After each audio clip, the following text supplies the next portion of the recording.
Assalamu alaikum and welcome to our esteemed session on the Skoltech Scholarship in Russia. I'm your host Ashfar Bab, Director of Testing Service in the Educational Organization. And as you may already know that Skoltech Scholarship stands as a beacon of excellence in higher education, offering unparalleled opportunities for scholars around the globe. Today we have the privilege of delving deeper into this scholarship program guided by none other than our distinguished speaker, Mr. Shahzaman.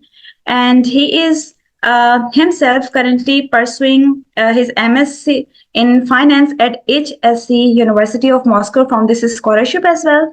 And with a wealth of first-hand experiences and valuable insights, Mr. Shahzman is here to share his journey and shed light on the remarkable opportunities offered by this scholarship. So, Mr. Shahzaman, the mic is yours. And yes, we have another guest speaker, Mr. Farhan, as well, and he will be also guiding us throughout this session. Hello, guys. Am I audible? Yes, sir, you are audible. So, thank you very much. First of all, thank you for inviting me, and I also requested Farhan. He is also joining us. Balki, he has joined. Yes, I can see him.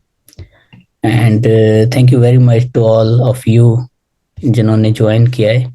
So we'll try our best के जो हमें information है हम आप तक deliver करें and we wish कि आप जो है स्कॉलरशिप को क्रैक करें और इंशाल्लाह यहाँ पे आ जाएं. तो first of all let's look at the slides. Is it visible? I need to share it. No, sir, it's not visible right now, but it will. Yeah, I think it is. Now. Yeah, it's okay. Yeah, it's visible now. Mm-hmm. So, as we know that this scholarship is fully funded and MSc scholarship. Agenda of this is about university. Then we'll talk about the program. Then scholarship and उसके बाद application stages कैसे होती हैं. First stage, second stage, third stage, and lastly, which is interview final stage. Then we'll do the question answers. About Skoltech, it is a institute, technological institute, which is located in Moscow, and it was founded in 2011 with the collaboration of MIT. And इसकी जो partnership है with the MIT, University of Calgary, and Harvard Medical School, National University of Singapore, and many more. Professors from more than 25 countries यहाँ पे जो कुछ पढ़ते भी हैं और पढ़ाते भी हैं. And if you have 2 minutes, we can watch this video. Whew. Let's do it. What do I have to lose? That's the moment I started searching for the top master's programs out there. Okay, Skoltech. A research-focused technological video share नहीं है. founded in collab. Video नहीं आ रही?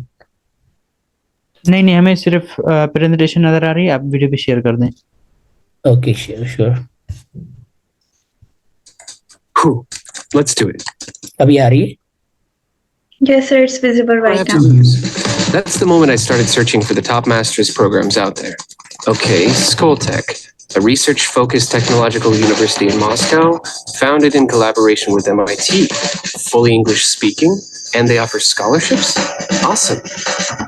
The admissions process was brutal. First an online application and a math test. After that, if you do well, an interview with Skoltech's professors, and then I got in! Oh, I forgot to introduce myself. Luca, from Italy. And this is my first year at Skoltech. Okay, Skoltech campus is just, wow. It really leaves an impression. Halls, auditoriums, open spaces, top of the line labs. Wait, is that a basketball court inside? Yeah, you can really get lost in it. Just like a city from sci-fi movies. Skoltech unites lots of cultures, so you'll find peers for sure. You'll gain hands-on experience before you even graduate. And its world-renowned professors are always here to support you. Always. If you want to go further, like turn your knowledge into money, they'll teach you how. Oh man, I almost forgot to show you Moscow. It's unbelievable. Business, culture, nightlife, everything is so vibrant here. Get ready to take lots of photos. At Tech, you gotta keep up or they'll kick you out. You learn how to cope with criticism, master your presentation and argumentation skills. It's tough, but definitely worth it. Summer holidays? Forget it. Tech has a better idea. How about an 8-week internship in a real tech company? That's better. So, during my first year at Tech, I finally saw what modern science can bring to the world. We as students have to get better every day and use every opportunity out there. And if this is only the beginning, what will next year bring?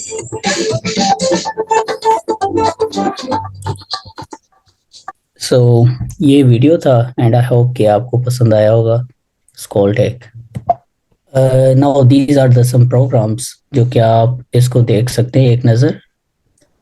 Mathematics में data science, advance computational science, applied computational science and petroleum में कुछ, applied mathematics में, biotechnology में, information system technology में and electrical and electricity, material science and information technology.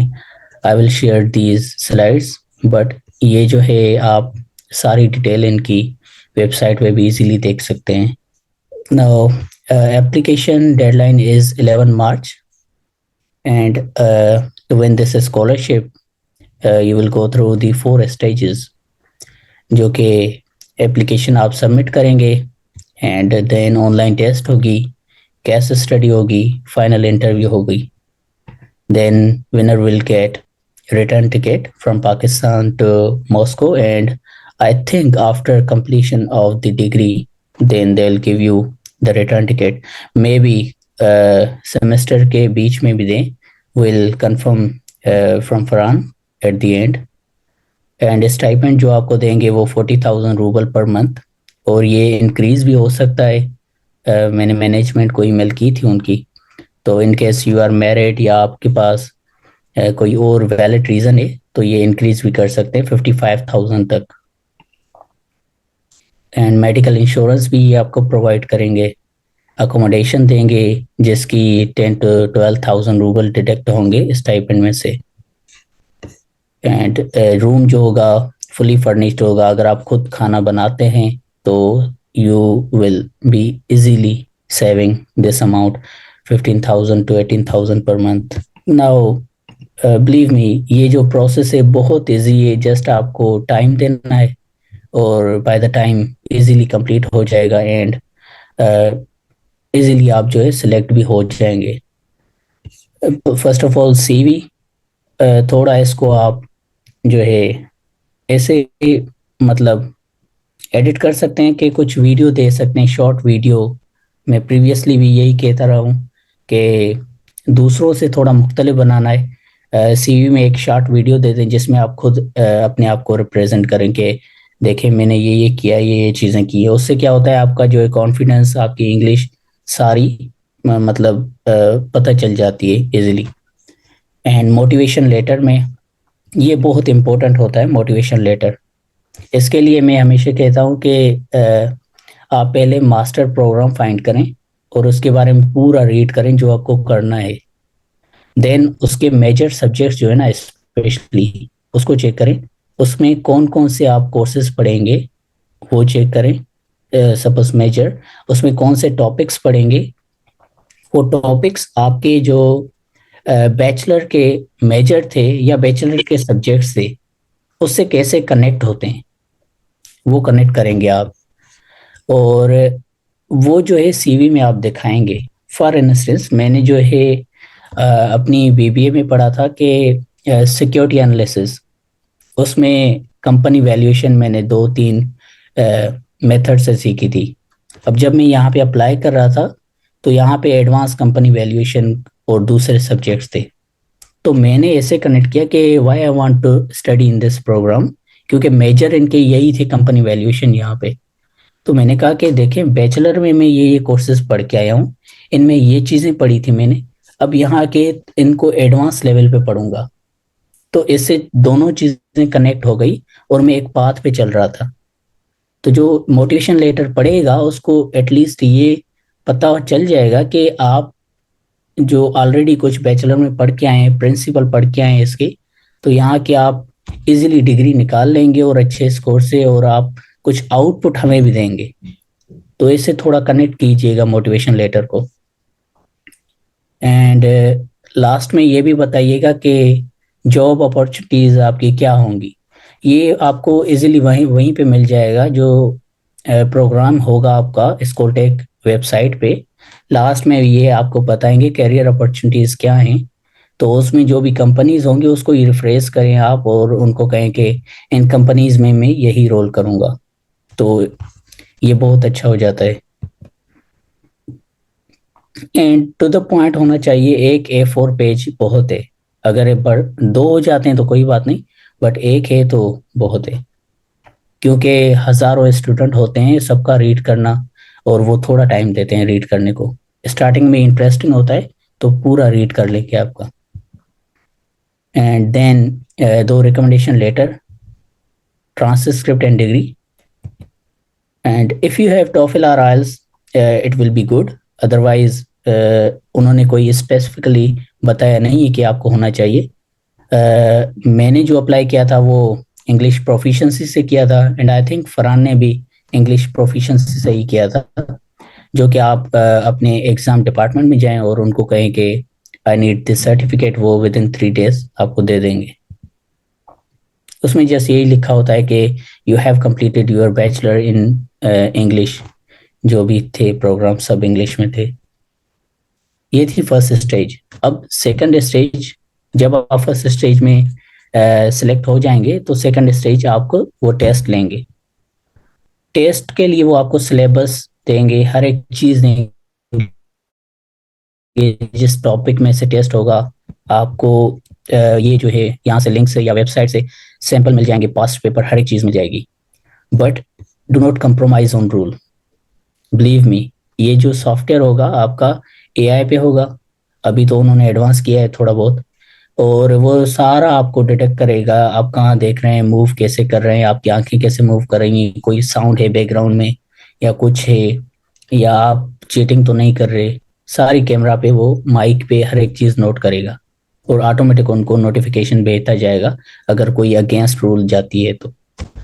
आपने just focus करना है test पे, इजी होके, चीटिंग नहीं करनी। मैंने भी IBM में दिया था बैठ के रूम में। मैंने एक लैपटॉप इस तरीके से रखा था ताकि मैं जो पेज जिस पे लिख रहा हूँ वो भी नजर आए, मैं भी पूरा नजर आऊँ। बैकग्राउंड में कोई भी साउंड नहीं था। अगर हल्का फुल्का है तो कोई बात नहीं, कंटिन्यूअसली नहीं होना चाहिए। तो यही रूल्स आपको फर्दर वो प्रोवाइड करेंगे। और 3 घंटे का टेस्ट होगा। पर्सनल एक्सपीरियंस मेरा ये था कि जो मैंने HSC में दिया था सेम होते हैं सॉफ्टवेयर जो मैंने HSC में दिया था, तो उसमें इतनी मुश्किल टेस्ट नहीं होती। मेरा 1.5 घंटा बच गया था, मैंने 1.5 घंटे में कर ली थी। फर्दर फरहान से जो है हम पूछते हैं कि HSC स्कूलटेक में कैसे होती है। एंड जर्नल टेस्ट होगी। अगर आप इलेक्ट्रिकल इंजीनियरिंग में सपोज अप्लाई करते हैं, अगर प्रोग्राम है, तो लाजमी नहीं कि टोटली जो क्वेश्चन होंगे इलेक्ट्रिकल से होंगे, कुछ दूसरे भी हो सकते हैं। एंड अगर आप सेकंड स्टेज में हो जाते हैं तो थर्ड स्टेज में जो है journal business related case study देंगे। आपकी फील्ड से रिलेटेड नहीं होगा जर्नली कि इतनी मैनेजमेंट है, ये प्रॉब्लम फेस कर रही है बिजनेस रिलेटेड। वो आपको 3 घंटे में सॉल्व करके you have to submit to them. And then 4th stage will be face to face interview, जो आपको क्रैक करना है ऑब्वियसली। वहाँ के जो प्रोफेसर होंगे, उसमें लाजमी नहीं है कि आप जो है इंग्लिश इतनी फ्लुएंटली बोलते जाएं, तेज़ बोलते जाएं, नहीं, क्योंकि रशियन प्रोफेसर्स को भी इतनी खास इंग्लिश अच्छी आती नहीं है। उनका मेन मोटिव यही होता है कि अगले की बात हम तक कन्वे हो रही है या नहीं हो रही है। तो आप जब उनसे बात करें तो बिल्कुल इजी होके और अपनी बात जो है उन तक कन्वे कर दें। That's it. यही आपका गोल होना चाहिए।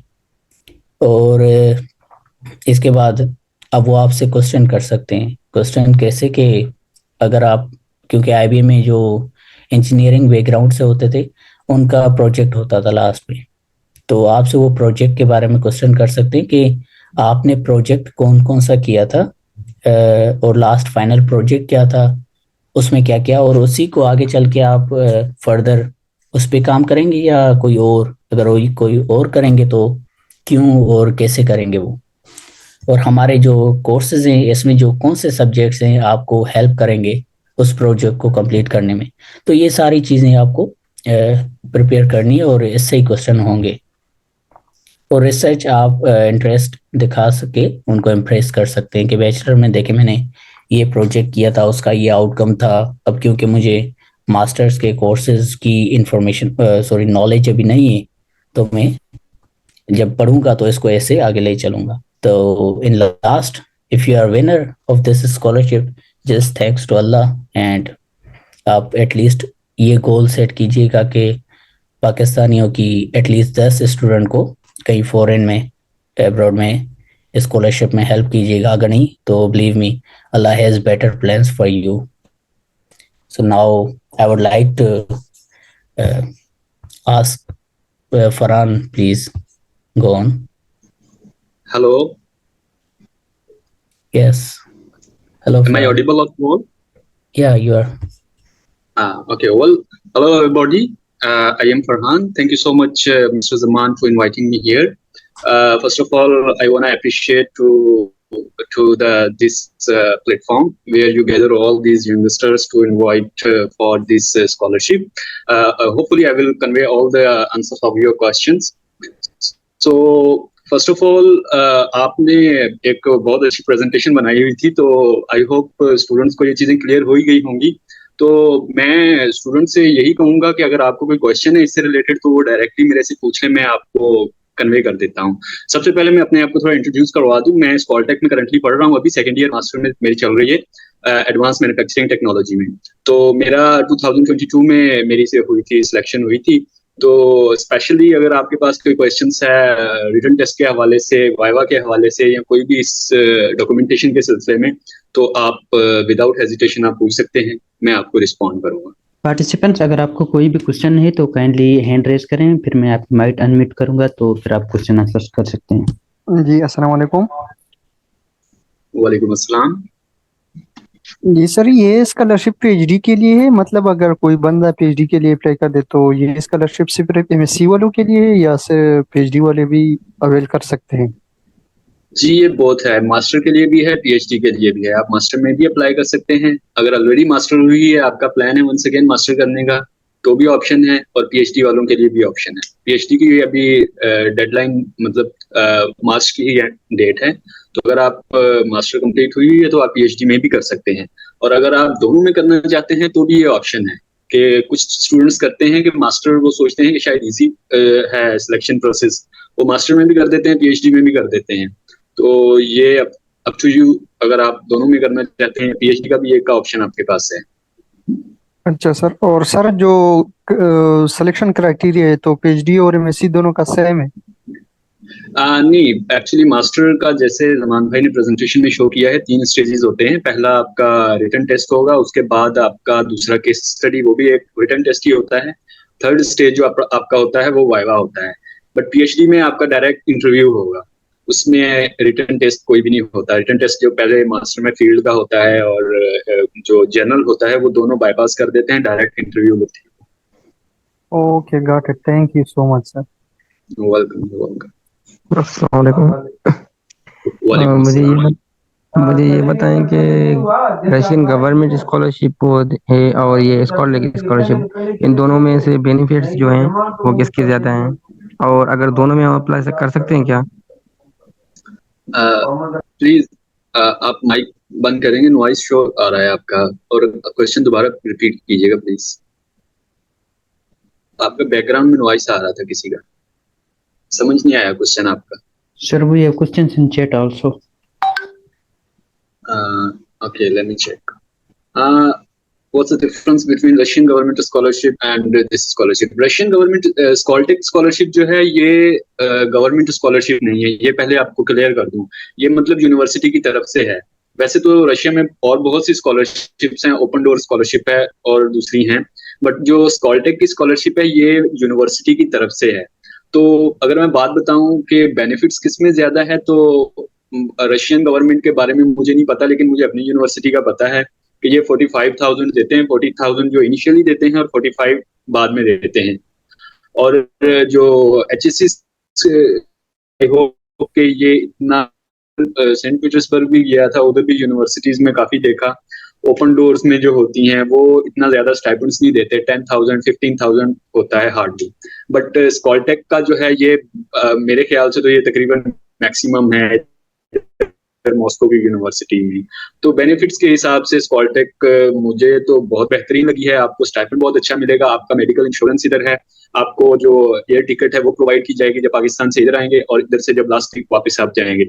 इसके अलावा आपके पास और बहुत सी इधर से फैसिलिटीज होती हैं। इंडस्ट्रियल इमर्शन के लिए आपको बाहर भेजते हैं, अगर आपके पास एकेडमिक मोबिलिटी का ऑप्शन आ जाता है, किसी दूसरे कंट्री में जाना है तो आपको एयर टिकट वगैरह सब कुछ फ्री देंगे। तो मतलब ओवरऑल अगर मैं बात करूं तो स्कॉलटेक बेनिफिट्स के हिसाब से ये बेस्ट है। आप अब दोनों में अप्लाई कर सकते हैं, तो इसका कोई क्राइटेरिया नहीं है कि स्कॉलटेक में अगर आप अप्लाई कर रहे हैं तो रशियन गवर्नमेंट में नहीं कर सकते, वो आप दोनों में कर सकते हैं, इंडिपेंडेंट दोनों। सेकंड क्वेश्चन आया है अब्दुल रशीद की तरफ से, can you please tell us about test and its pattern. Written test की अगर मैं बात करूं तो रिटन टेस्ट का फॉर्मेट आपको पब्लिश कर दिया होगा। तो जिस फील्ड में आप अप्लाई कर रहे हैं और जिसमें आपका बैचलर है, दोनों से रिलेटेड क्वेश्चंस होंगे, लेकिन 100% दोनों से रिलेटेड नहीं होंगे, जनरल भी क्वेश्चन देते हैं। मतलब आपकी फील्ड है केमिकल और आप आ रहे हैं इधर डेटा साइंस में, कुछ क्वेश्चन केमिकल से दे देंगे, कुछ डेटा साइंस से देंगे और कुछ जनरल इलेक्ट्रिकल फील्ड से, और इधर मतलब वो ओवरऑल मतलब आपको असेस करना चाहते हैं। तो आप पैटर्न को फॉलो कीजिएगा, सिर्फ पैटर्न पे फोकस कीजिएगा, आपके लिए फिर कोई मसला नहीं होगा। जिस तरह के क्वेश्चन उसमें पैटर्न में दिए हुए हैं उनको सॉल्व करने की कोशिश कीजिएगा, और आई होप आपके लिए कोई इशू नहीं होगा फिर। Test will be MCQs based. Test MCQs based ही होगा, बट ये थोड़ा सा डिफरेंट होता है। जैसे हमारे इधर मेहरान कायदेवान यूनिवर्सिटीज में वो क्वेश्चंस होते हैं ना, इस तरह नहीं होते, थोड़े न्यूमेरिकल टाइप्स होते हैं, आपको प्रॉब्लम बेस्ड होते हैं, सॉल्व करने पड़ते हैं, थोड़ा मतलब इस तरह के होते हैं एमसीक्यूज बेसिकली होते हैं, आपको राइट आंसर टिक करना होता है, बट थोड़ा न्यूमेरिकल टाइप्स होते हैं, फिजिक्स के जैसे प्रॉब्लम्स होते हैं इस तरह के। Where to prepare maths for data science field. Data science field के लिए भी वंस अगेन मैथमेटिक्स आपको बैचलर जिसने की हुई है क्लियर होगा कि इसमें डिफरेंट ब्रांचेस है, जैसे डिफरेंशियल इक्वेशन है, कैलकुलस है, लीनियर अलजेब्रा है। तो जो मेरा एक्सपीरियंस है, मैंने जो इधर आके दोस्तों से पूछा, उनके मुताबिक डिफरेंशियल इक्वेशन जो है इनसे ज्यादा क्वेश्चन निकालते हैं। तो आप डिफरेंशियल इक्वेशन जो है इस सब्जेक्ट पे गौर कीजिएगा, फिर भी आप उसके जो फॉर्मेट दिया होगा उसको फॉलो कीजिएगा, आप क्लियर हो जाएगा। और मैथमेटिक्स मुझे जहां तक लगता है ज्यादा क्वेश्चन इधर से निकालेंगे। बाकी जो है वो आपकी फील्ड पे है। मिसाल अगर आपकी डेटा साइंस है तो डेटा साइंस के मेजर सब्जेक्ट्स जो हैं उनको आप जरूर देखिएगा, मेजर सब्जेक्ट से ज्यादा क्वेश्चंस निकालते हैं। मेरी मैकेनिकल डिपार्टमेंट था तो इसीलिए मैकेनिकल से रिलेटेड जो मेरे मेजर सब्जेक्ट्स हैं उनसे क्वेश्चन इन्होंने निकाले। Could you please specify which documents and GPA requirements are required? Okay, GPA जो है ना, इनका कोई हार्ड एंड फास्ट रूल नहीं है दूसरी यूनिवर्सिटीज की तरह के भाई आपकी 3 या 3.5 या 3.7 होना चाहिए, वो इन्होंने कहीं भी मेंशन भी नहीं किया हुआ है। बट ये सिलेक्ट करते हैं, जो मिसाल के तौर पर पाकिस्तान से इन्होंने 15 स्टूडेंट्स उठाने हैं, 15 टॉप 15 उठाने हैं, उसमें अगर आपकी वाइवा अच्छा हो जाता है, फाइनल आपका रिटन टेस्ट अच्छा हो जाता है, तो फिर GPA डजंट मैटर। लेकिन GPA एक इम्पैक्ट पैदा करती है, लाजमी बात है। अगर आपका इंटरव्यू अच्छा नहीं हुआ या आपका रिटन टेस्ट अच्छा नहीं हुआ, केस स्टडी अच्छा नहीं हुआ, तो आपका GPA फिर वो मतलब एज अ एडिशनल पॉइंट हो जाएगा। बट इट डजंट मीन कि आपकी अगर GPA कम है तो आप अप्लाई ना करें, आप उसमें अच्छा परफॉर्म करें, इंटरव्यू में अच्छा परफॉर्म करें, रिटन में अच्छा परफॉर्म करें, तो it's not a problem for you.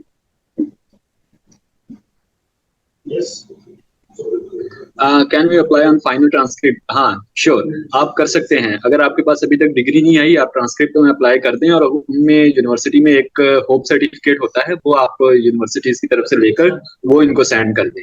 तो आपका ये इशू ये नहीं करेंगे कि आप फाइनल डिग्री लाजमी सेंड करें। ओके, ये क्वेश्चन आया है, बहुत अच्छा क्वेश्चन है कि what do you think where the strength of yours that made you get selected in this scholarship. मेरा ख्याल है कि मैंने जो अपना फाइनल इंटरव्यू दिया था उसमें इन्होंने क्वेश्चन पूछे थे मेरे से, अपने फाइनल मेरा जो बैचलर का प्रोजेक्ट था ना उससे रिलेटेड क्वेश्चंस पूछे थे, तो मैंने उसको अच्छे तरीके से डिफेंड किया था। मेरे पास रिजल्ट्स थे और सब कुछ, मतलब मैंने जो जो इन्होंने क्वेश्चंस पूछे थे वो मैंने इनको क्लियर आंसर किया था। तो उसके अलावा भी इधर आकर जो मैंने दोस्तों से पूछा उन्होंने भी यही रिस्पॉन्ड किया था कि इन्होंने जो प्रोजेक्ट है, फाइनल प्रोजेक्ट होता है बैचलर का, उनसे क्वेश्चनिंग की थी। तो आप इस पे लाजमी गौर कीजिएगा। पहले तो आप फर्स्ट सेकंड स्टेप क्लियर करें, थर्ड स्टेप जो आपका इंटरव्यू का होगा उसमें आप ये चीज पे जरूर गौर कीजिएगा। आपका जो फाइनल प्रोजेक्ट है, थीसिस है, रिसर्च वर्क जो भी है उसको आप देखना, क्योंकि 90% जो आपका इंटरव्यू होगा ना वो इसी प्रोजेक्ट से रिलेटेड होगा। 10% वो आपसे जनरल इस तरह के क्वेश्चन पूछ लेंगे कि रशिया क्यों आना चाहते हैं, स्कॉलटेक क्यों आना चाहते हैं, या इस जो आपका डिपार्टमेंट है सिलेक्ट किया हुआ है उसमें क्यों आना चाहते हैं। ये जस्ट 10% होगा, बाकी 90% जो होगा वो आपका फाइनल प्रोजेक्ट होगा। तो इस पे आप अच्छे तरीके से इसकी प्रिपरेशन कर लेना। जो जो भी पॉसिबल क्वेश्चंस है वो ऑलरेडी आप क्लियर करें, अपने जो उसी डिपार्टमेंट के फ्रेंड्स हैं उनसे शेयर करें और उनको बोलें कि मेरे से इससे रिलेटेड क्वेश्चन पूछो, तो आप क्लियर हो जाए। Acha, we have another question, Farhan. Can we apply on final transcript if our degree is not in hand? या श्योर मैंने ये मेंशन किया है कि आप जस्ट ट्रांसक्रिप्ट पे अप्लाई कर सकते हैं। हमारी यूनिवर्सिटी एक होप सर्टिफिकेट देती थी, होप सर्टिफिकेट की बेस पे आप अप्लाई कर सकते हैं। होप सर्टिफिकेट आपको मिल जाएगा, होप सर्टिफिकेट और ट्रांसक्रिप्ट आप दोनों दे दें, आप डिग्री जब आपको मिले उसके बाद आप सबमिट करा सकते हैं। अच्छा, मुझे एक और सवाल भी पूछना है कि स्कोर मेंटेन करना है फिर आपको स्टाइपेंड मिलेगा या स्कॉलरशिप कंटिन्यू रहेगी? जी, इसमें होता है कि आपको मिनिमम सी ग्रेड मेंटेन करना है। या हमारे तो इधर कुछ स्टूडेंट्स से एक दो को डी ग्रेड भी मिला है, लेकिन उनके अभी तक कोई इशू नहीं किया।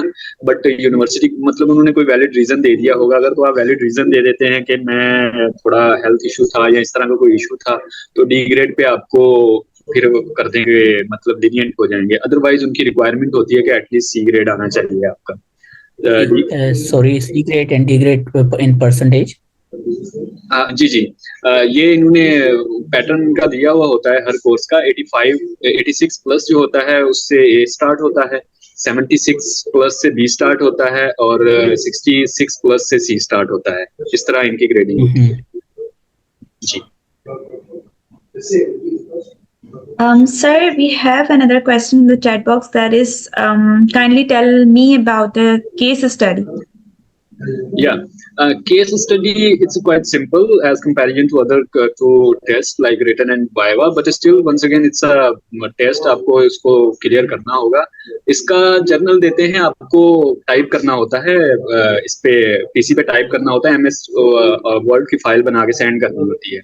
आपको टाइम देते हैं, 3 घंटे का टाइम दे देते हैं वो। तो मतलब मैं आपको अपना केस बता देता हूँ। मुझे केस आया था कि अगर आपके पास जो ये मैचेस, क्रिकेट मैच होता है, इसके टिकट्स दिए हुए हैं, आप टिकट्स कैसे फ्रॉफ्ट करेंगे, आपकी स्ट्रेटेजी क्या होगी कि बेस्ट वे से आप जो है डिस्ट्रीब्यूट कर सकें, आपका प्रॉफिट ज्यादा गेन हो। तो ये इससे रिलेटेड मेरा क्वेश्चन था, तो मैंने टाइप कर दिया था। तो इतना मुश्किल नहीं होता मेरा ख्याल, केस स्टडी वो सिंपल होता है और इतना वो फोकस भी नहीं करते। मैंने इधर आके स्टूडेंट से पूछा था, उन्होंने बोला कि हमारा केस स्टडी इतना अच्छा नहीं हुआ था, बट वंस अगेन वो सिलेक्ट हो गए। तो इससे अंदाजा होता है कि जो आपका पहला रिटन टेस्ट है फील्ड से रिलेटेड और वाइवा है फाइनल, थर्ड स्टेज, वो ज्यादा मैटर करता है। बट आपको प्रिपेयर फिर भी सेकंड स्टेज के लिए होना है। No doubt it's simple. How many questions will be in total and will the test be objective or somewhat subjective? Okay, questions जो होते हैं वो डिफरेंट होते हैं। मतलब मैं जब अप्लाई कर रहा था, मैं खैरपुर यूनिवर्सिटी में था, मुझे क्वेश्चन आए थे, 30 क्वेश्चन आए थे और मेरे 3-4 दोस्तों ने अप्लाई किया तो उनको मुख्तलिफ क्वेश्चन दिए थे। एक को 15 आए थे, एक को 20 आए थे। क्वेश्चन आपको वेरी हो सकते हैं। उन्होंने आपकी फाइनल परसेंटेज निकालनी है कि कितने परसेंट आपने पेपर क्लियर किया है, मतलब 70%, 80%, 90%। तो क्वेश्चन आपको इसको वेरी कर सकते हैं। 30 क्वेश्चन है मिसाल के तौर पर और आपने 20 प्लस दे दिए, मीन्स के आपकी परसेंटेज अच्छी बन जाएगी, 80 प्लस में आ जाएंगे आप। 15 क्वेश्चन दे दिए हैं तो आपको 10 प्लस आपको लेने पड़ेंगे अगर आप 70 to 85 आ रहे हैं। तो क्वेश्चन जो हैं वो वेरी करते रहेंगे। और दूसरा चीज है कि ऑब्जेक्टिव सब्जेक्टिव, ये मैं पहले भी बताया है कि जो आपका फर्स्ट केस है रिटन टेस्ट फील्ड से रिलेटेड है, वो टोटली आपका ऑब्जेक्टिव होगा, आपको राइट आंसर टिक करना है। बट जो आपका सेकंड स्टेज है जिसमें आपको केस सॉल्व करना है, वो और दो जो सब्जेक्टिव होगा आपको वो टाइप करना होगा सारा। Is the actual online test is easier compare to the sample of online exam provided by Skoltech? Sample has tough questions for data science, especially of maths. इसको मैं इस तरीके से बता सकता हूँ कि मतलब मेरे हिसाब से तो जो सैंपल था उसी से ही रिलेटेड आया था, तो आई मीन सैंपल और रियल टेस्ट जो होगा एक ही होगा। मतलब हम ऐसे नहीं कह सकते कि जो टेस्ट आएगा वो सिंपल होगा, जो सैंपल है वो उन्होंने टफ दिया हुआ है, सेम ही होगा। अगर आप टफ दिया हुआ है तो आपको प्रिपरेशन करनी पड़ेगी अच्छे तरीके से। स्पेशली कुछ सब्जेक्ट्स होते हैं, डिपार्टमेंट्स होते हैं, उनको क्वेश्चन थोड़े टफ देते हैं, तो आपको आपके लिए फिर चैलेंजिंग होगा कि अगर आपसे रिलेटेड जो क्वेश्चन वो टफ दिए हुए हैं, बट उसी से ही रिलेटेड क्वेश्चंस आने। We have only 1 minute left. Yeah, all right, sir. So I hope the audience has got their answers, and you guys have actually addressed them really well. So as our session draws to an end, I really want to express my deepest gratitude to both of you for gracing us with your presence and sharing your valuable insights. Thank you so much. And thanks to the audience as well for being here with us. Thank you so much. Thank you very much, and wish you the best of luck. Best of And luck. thank you, Farhan. Thank you so much. Bye. Okay, goodbye.